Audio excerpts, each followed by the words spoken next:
We read this last night. I thought it was very nice to share.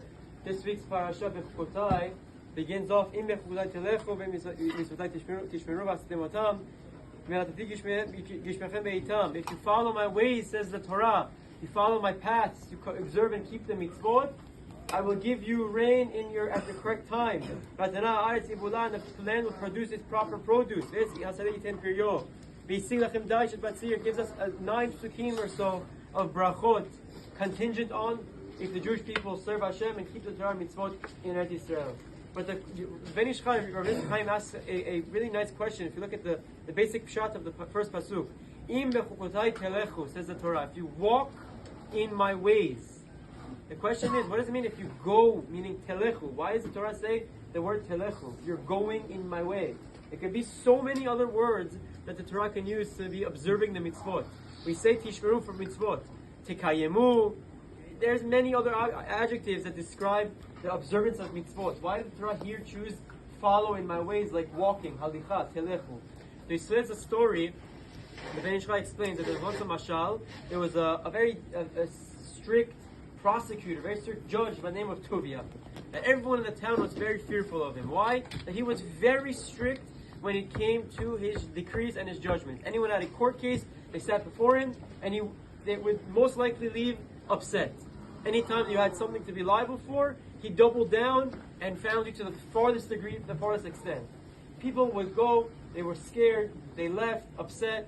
This was a theme over and over again for many, many years, until what happened? Eventually, they found something on this guy as well.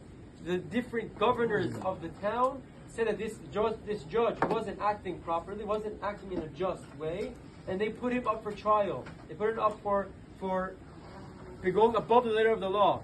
And this Tuvia, this judge, understood that he was guilty.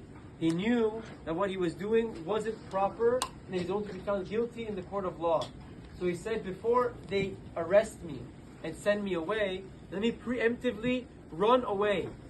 He decides, he schemes a plan the night before his trial. He gets up, he escapes, he runs away, and meanwhile everyone knows this is the famous judge, this is the strict judge.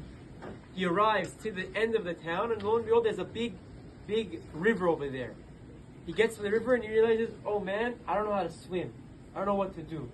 He's panting back and forth, but eventually some civilian, some regular common person comes and sees, oh, this is the judge, and he's scared for his life. This is the judge they speak about that's very strict. He says, okay, what do you need? What's the problem, Mr. Tuvia? He says, I need to get across the river.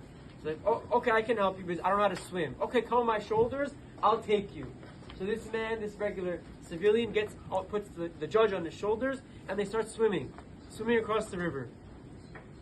Towards the end of the river, he looks up and says, wait, where are you going? Why don't you have your majesty, your royal, your escort? Why are you all alone? And the judge looks at this man and he says, actually, I'm no longer the judge. Today there was going to be a court case. I was going to be found guilty. I would have been expelled from my seat. I don't have any power. I don't have any more royalty. This man looks at the judge and immediately, I can't do this anymore, throws him off and swims back. Tuvia, I can't do it. He barely paddles ashore.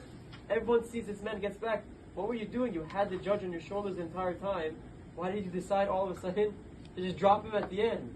And he looks, he said, initially I thought he was the judge. I was scared. If I don't do it, what's going to happen? I realized at the end that he's no longer the judge. He's going to be found guilty. He's escaping. So I didn't have the effort. I didn't have the might. I couldn't muster the strength to continue on anymore. I wasn't scared of anything. The Ben Ish Chai says, this is the idea of telechu. And when we do the Torah and the mitzvot, we have to not view it as, oh, I have no relation to it. It's nothing to me. It's just a burden. But on the contrary, we have to put it on our shoulders and go with it. We need to travel with it as if it's something that we enjoy and something that we love and yearn to do. And obviously it comes with a little bit of fear as well. So a little bit element of yirah. If we lack that yirah, if we lack that respect, we won't have any drive. We won't have any motivation. And that's what the idea of telechu is. Put it on yourselves and go. Don't just say, I'll get there. Put it on and go. That's the idea behind telechu. One small pshat. There are many, many ideas. Have a wonderful day and Shabbat Shalom.